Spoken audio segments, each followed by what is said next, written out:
So, in our expert consultant series, today again I have Shilpa with me, which will discuss on crypto business, cryptocurrency business setup in UAE. You have formed a lot of companies and different activities of crypto. So, we are going to discuss that all today. I hope that we'll get a lot of information for everyone out there who want to get into the crypto business in UAE. Surely. Thank you, Mr. Heyman, for bringing me over here to discuss about the crypto license and the crypto expansion in terms of UAE. So yeah, I have been into this industry since long, and I have seen a drastic, expansion in terms of crypto traders and cryptocurrency businesses in UAE. So previously, when I speak about back in 2018 and 2019, there was not a much talk about crypto businesses in UAE. And then after, you can see after the pandemic, there is a gradual shift in the crypto businesses and the expansion in UAE. So you will see in Dubai, JLT Marina is a hub of investors, especially if related with the cryptocurrency, people, those who are there and investing in the market. And also they are teaching people to how they can build up their businesses in UAE. So yeah, let's in continuation with this talk further, there are so many I would say free zones in entire UAE, but out of that, very limited free zones are there which are authorized to provide you the crypto license. I'm sure there are a lot of discussions around that. So first of all, I think you rightly mentioned that after that 2020 pandemic, there is a big shift in terms of the digital boom and in terms of investment boom. So it's not just in UAE, I would say it's around the world. There are a lot of people are getting secondary income. And when we speak about secondary income, passive income, the first thing which comes into the mind is the markets. So we have expansion in markets like stock markets. People are going there better at debt or stock. Then we have crypto investors. We have people who are buying real estate in terms of REITs as well, which is part of investments in the market as well. So today we are going to specifically speak about crypto. That's what it is trending, and that's what is continuously booming. And as we see after Trump winning, the cryptocurrency is making waves around the world. And a lot of people are moving into that. So first thing first, what are the crypto activities which are available in the world, and what are the crypto activities which you can do in UAE? See, there are many activities wherein exchange is one of those. Trading of the crypto is one of them. Metaverse, distributed ledger technology, NFTs are there, and crypto mining is also one of them which is there. So now what UAE is supporting, there is a lot of activities which I mentioned, especially in that if you're dealing in crypto trading, that is supported by the free zones. And if you're dealing with metaverse, and if you're into distributed ledger technologies, and if you're into issuing the tokenization, so that is also in there with the free zones, which came up with digital side of it. So I think you mentioned a lot of things. I'll summary up once again. So you mean first of all is sole proprietary trading, which people can do in terms of crypto. Then we have exchange license, which is like Binance and all. It's a big level, but there are small levels as well. Then we have metaverse, which is a technology of blockchain which you can use. And then we have NFTs on the same aspect where you can really digitize what you want to sell. And that comes under crypto as well. What else? You missed crypto mining, you mentioned. So all these activities are available in UAE. Yes, it is available in UAE. Now, I would like to add on one reason why people go for expansion or having their businesses in UAE. You can see in the Indian economy, when people are there who are dealing in crypto, they face a lot of challenges in terms of, if they generate any income, then they need to pay taxes over there, right? On top of it, TDS is also there, which they need to pay, which is not there in UAE. So this is one of the plus point which investors seek in the potential of UAE when they have the, their investment or expansion of their businesses in UAE. They don't need to pay any income tax. So this was about the business activities which are offered by UAE in terms of crypto trading. But before somebody sets up such business, the first thing is to know how UAE places itself as a financial hub for crypto businesses. Yeah. So surely so many initiatives has been taken from the UAE government side. Regulatory framework is one of the aspect when you have all the things which is favorable in terms of investors. And of course, being an investor, this is the centralized hub for all the economies together, being in the Middle East, that you can operate your businesses, having your company here or having your existence within the UAE. Now let's talk about the regulatory framework. How is it? Because so many compliances are there, so many things are there. So that is why it is centralized. There is authority as well, which is VARA, Virtual Assets Regulatory Authority, who keeps a track of all those things, which keeps a framework that all the digitization, all the digital things are in the picture. Like everything is streamlined. What are the things that you are following? It has to be very regulated and compliance with the legal structure. Well, I think that is what is the most important thing. Before you create a country, before you have citizens, the first thing is you have to have a constitution, you have to have a law. And when we speak about companies, it is about authority. Do you have the right authorities to support that kind of companies? So I think in UAE, as you mentioned, VARA is one of those, or is the only in terms of crypto, sorry about that yes, which supports the crypto company business in UAE. So can we talk about more about VARA? What is VARA and what exactly VARA regulates, how it regulates? Okay, so VARA is Virtual Assets Regulatory Authority, which keeps a close track of these activities related with crypto. So they have a set of compliances, set of KYC that an investor has to fulfill. And it depends upon different type of activities as well, because you mentioned a lot of activities. Yeah, so there is a framework. So any license, whichever you are applying for that, a person has to take the approval for VARA. That is called VARA NOC as well. So you need to create a proper business plan, what exactly you're going to do. Then you need to submit the case, and based on that, they give the approval.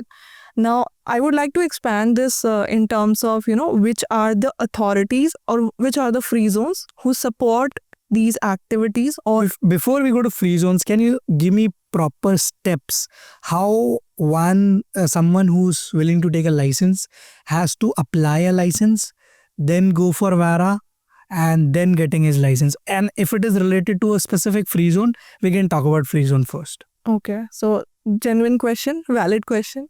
So first of all, person has to understand what exactly they're going to do.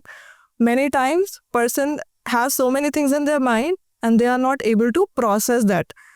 So this is first and one of the most important thing which you need to have in mind. So you need to create a business plan. We need to submit for the initial approval. This is one of the crucial step for, doing the license. License is a separate thing and the next stage, which you will get any which ways. First is the thing, initial approval, wherein you need to identify your nature of business, whether it's going to be metaverse or distributed ledger technologies or mining. Sole proprietorship, mining, whatever. Yeah, so based on that, you need to create a proper business model plan. Then we need to submit with the authority for the initial approval. Then they ask for the VARA approval. Again, we need to submit the case in the VARA authority. They assess everything, what exactly you're going to do. Based on that, they will give you NOC and then final license will be released. So other than business plan, is there any other thing which VARA is asking? Okay, so about VARA, what exactly they are asking, if additionally they are asking some information, yes, they will be asking for shareholders' details, your exposure, your experience, what exactly you have been doing in past. So that is correlated with, type of business that you are going to do. So what is your exposure? What is your experience in that? This is also very important. So this is part of risk assessment basically, that your business plan has to be stringent enough and that has to match with your experience. Is there any share capital requirements as well in terms of different activities which are there, or any other requirement related to activities?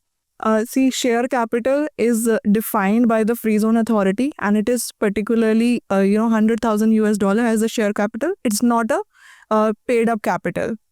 So in the free zone, when you register for the license, so it is something which you need to show on the documents, not as in the bank.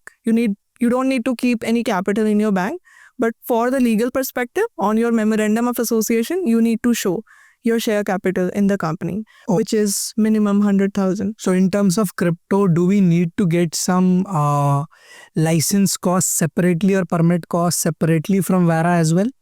Very important question. Many people get confused that VARA is the one thing, they will get the permit and that's done. No, you need to have a license for it. So that license has to be from the regulated free zone. So once you're applying the application in the free zone, their cost is different. and the VARA approval cost is different. So these are the separate legal entities but work as together because you need to have the authorization from VARA to have this license. And depending on your activity, you will have a cost for that. Right. Yeah. And what is a typical, is there any process timeline as well related to VARA when you are going for an approval? Yeah. See, for the license, it's very easy. You will just apply and then the particular authority will ask for the VARA approval. When you submit the case, again, how proper and content you are with your business model plan and your details which you are providing to the authority plays a very crucial role in it. And the proof of document as well. Yes. So if documents are correct in place, then you will get the minimum timeline is 2 to 3 weeks time that you get the VARA approval. This is the minimum timeline from them. But if there is any document which is missing or any additional document that has been asked, then it can take a long time as well for the approval.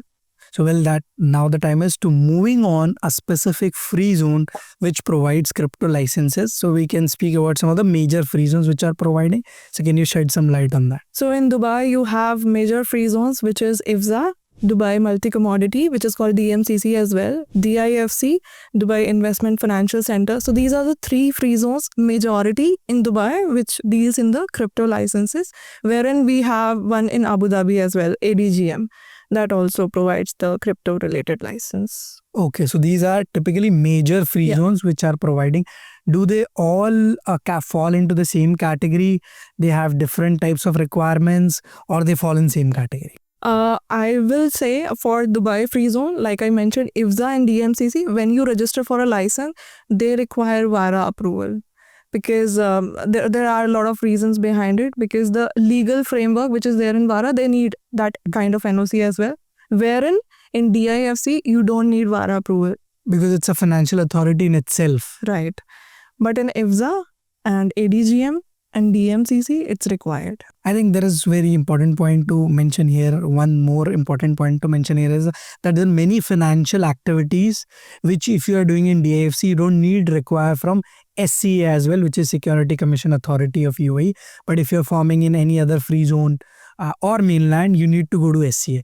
Because DIFC has its own English law, its own court, everything is available there. You don't need to go for separate authorities. Yeah. That's the good part about DIFC. Right. They properly follow a legal structure wherein you have to go through with so many guidelines like MLRO, you have to have a compliance officer, you need to show a paid up capital in the bank particularly. So there are so many requirements which fulfills all the criteria. That's why they don't have additional requirement over their license. So Shilpa, if we were to start a crypto business or to consult a client, what are the free zones which are you will consult first and what are the major benefits of them? Okay. If you have a really good plan and you are going to invest your time particularly, then DIFC is one of them. You can, submit your case. We can submit your case and help you out with the process, but it takes time. The duration timeline for the process is minimum 5 to 6 months when you have proper documents in place because they have so many guidelines that you need to follow. On the other hand, if you want to have things to be done on faster pace basis, in that case, you can go for DMCC and IFZA and ADGM as well. But I would say IFZA and DMCC one of those prominent one wherein you can submit the case and get the license as soon as possible. Irrespective, VARA has to give you the NOC. So is there any scope that someone should set up his crypto business in mainland as well? Of course. Yeah. So this is also a thing which we need to highlight over here. People get things or confused, whether they need to form their companies in mainland for crypto related businesses or in free zone. So that again, it will depend upon your business model structure.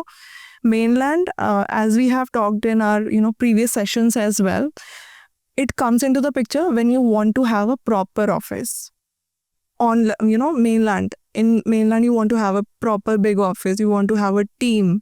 So in that case, you want to have people sitting in your office. In that case, it will require to go for the mainland. But it still requires the VARA approval. Yes, it will. It will. So majorly speaking, we have IFZA, a low cost affordable option for a crypto business. Then we have DMCC, who's also giving the activities.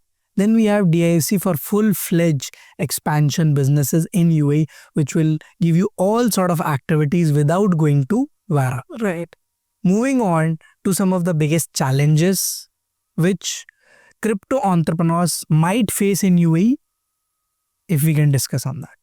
Sure. So challenges wise, see, everything come up with its pros and cons. Pros we have discussed already. There are so many things, which is the regulated framework. You get so many opportunities to invest in the market. Now cons as well are there. If you don't have a business model plan properly, then it will create a problem you to get the approval on faster pace basis. Secondly, I would say here, banking system also plays a very crucial role, because as of now, what we see in the market, banks are still, developing, in the stage of development, when they are, upgrading with their technologies and everything. They will be familiar with that system. But as of now, people face challenges in terms of banking because of compliance. As we know how UAE is in the compliance thing, they are very strict on it. So in banking terms, people might face it, but I see the scope of, opportunities and improvement in the system. So surely that, that thing will be also improvised in the future. Last thing, what are the crypto businesses which are formed by you? Can you share some examples? Not the names, of course, because it might be confidential, but what are the different type of companies which you have formed? Okay, if you will talk about the crypto formations that I have done, will be sole proprietorship trading in crypto, metaverse, DLT, NFT, Clearly. distributed ledger technology, and NFT, non-fungible tokens, were one of them, which we have formed so many companies through Dhangat. Yeah. So I think there is a pool of activities which you have formed. Thank you so much for coming here and sharing all the information related to crypto. This is for everyone out there who wants to understand what are the business activities available in the crypto space. Then about the VARA, which is a major concern for everyone. It looks like someone difficult to handle, but the way you mentioned it, the way you presented it looks easy, and hope it is that way. And then moving on to the opportunities which lie in the crypto space, be it in banking, be it in the real business space, and the diversification of the economies, nationalities which come to this country and gives you a lot of a lot of opportunities in as a business in the UAE. Surely. See, this country has a lot of potential. That's why so many entrepreneurs from all across the world, they come and set up their businesses. And you can see in the market, when you back in, 10 years back, if you will see the picture, how many companies were there, how the business was there, economy and growth in the GDP. If you will see now, there is a lot of change in the market, and digitization is one of the aspects that we need to focus upon, and it is in the picture. So yeah.